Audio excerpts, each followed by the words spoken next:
விஷயத்தையும் ஒவ்வொரு பெற்றோர்களும் கட்டாயம் வழங்கிக் கொள்ளணும். எங்கட அந்த பிள்ளையோட எங்கட பிள்ளை பலகீனம் என்று சொல்ல கூடாது. எவ்வளவு சொன்னால் இவருக்கு ஏறுது இல்லை, இவன் ஒரு மக்கு தெரியாது அப்படின்னு சொல்லுகின்ற பொழுது பிள்ளைகள் தானாவே பிள்ளைகள் உள்ளம் ரீதியாக தாக்கப்படுகிறார்கள். அப்ப அவருக்கு முன்னால பிள்ளைக்கு முன்னால நேரடியாக சொல்லுகின்ற பொழுது அவனுக்கு படிக்க தெரியாது, அவனுக்கு ஓத தெரியாது, அவனுக்கு ஒன்றுமே தெரியாது அப்படின்னு சொல்லுகின்ற பொழுது அந்த பிள்ளை உள்ளம் ரீதியாக தாக்கப்பட்டு இந்த பிள்ளை உள்ளத்துல நினைக்கும் எனக்கு ஒன்றுமே தெரியாது, எனக்கு இயலாது என்று சொல்லி அந்த பிள்ளை பலகீனமாகி கொண்டே செல்லும். இந்த விஷயத்தில் ஆசிரியர்கள் கொஞ்சம் கவனிச்சு கொள்ளணும்.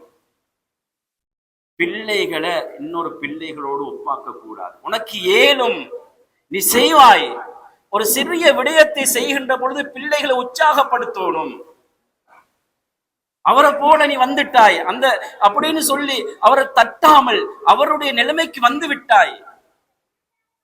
இதே போன்று நீ கொஞ்சம் முயற்சி செய்தாய் என்றால் நீ உலகத்திலே நல்ல ஒரு சிறந்தவனாக வாரம் உனக்கு வருவதற்காக வேண்டி முடியும் என்பதையும் அந்த பிள்ளைகளுக்கு சொல்லணும். எங்களுக்கு தெரியும், அதாவது உலகத்திலே 1300 வகையான கண்டுபிடிப்புகளை கண்டுபிடித்தவர் தான் தோமஸ் அல்வா. இவர் அமெரிக்கால பிறக்கிறாரு. 1847ஆம் ஆண்டு பிறக்கிறாரு. அன்புக்குரியவர்களே, சகோதர சகோதரிகளே, தாய்மார்களே, ஆசிரியர்களே, இவர் படிக்கின்ற பொழுது பெருசாக படிக்கவில்லை. கொஞ்சம் ஒரு 3-4 வகுப்பு தான் படித்தார்கள். ஆனால் இவர் படிக்கின்ற பொழுது ஆசிரியர் இவருடைய விடயத்தை நல்ல முறையில் கூர்ந்து பார்த்து ஒரு துயில், ஒரு லெட்டர், ஒரு கடிதம் ஒன்று எழுதி அனுப்பியிருந்தார். இதை நீ பார்க்க கூடாது, உன்னுடைய தாயிடத்திலே கொடுக்க வேண்டும். தோமஸ் அல்வா எடிசன் அப்படியே அந்த கடிதத்தை தாயிடத்திலே கொண்டு கொடுக்குகிறார்.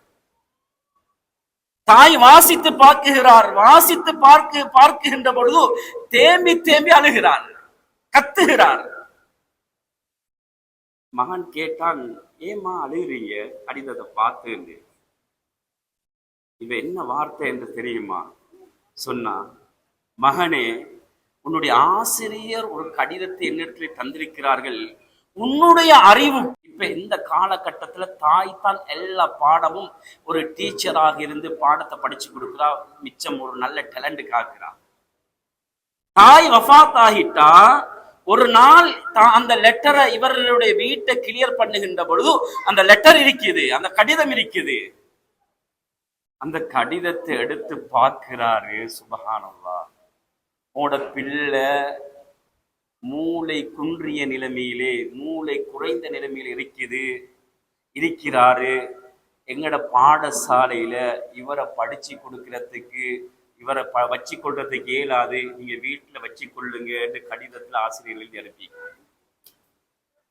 சுப்ஹானல்லாஹ், தன்னுடைய பிள்ளை பலகீனமாக இருக்குகின்ற பொழுது அந்த பலகீனத்தை கூறாமல் படித்து கொடுத்து அந்த பிள்ளையை ஆர்வம் ஊட்டி ஒரு விஷயத்தை செய்கின்ற பொழுது அன்பார்ந்த தாய்மார்களே, ஆசிரியர்களை கொஞ்சம் கவனிக்கணும். பலகீனமான பிள்ளை ஒரு விடயத்தை செஞ்சால் அதை நாங்க கிஃப்ட்டுகளை கொடுத்து அதை நாங்க அந்த பிள்ளையை ஊக்குவிக்கணும்.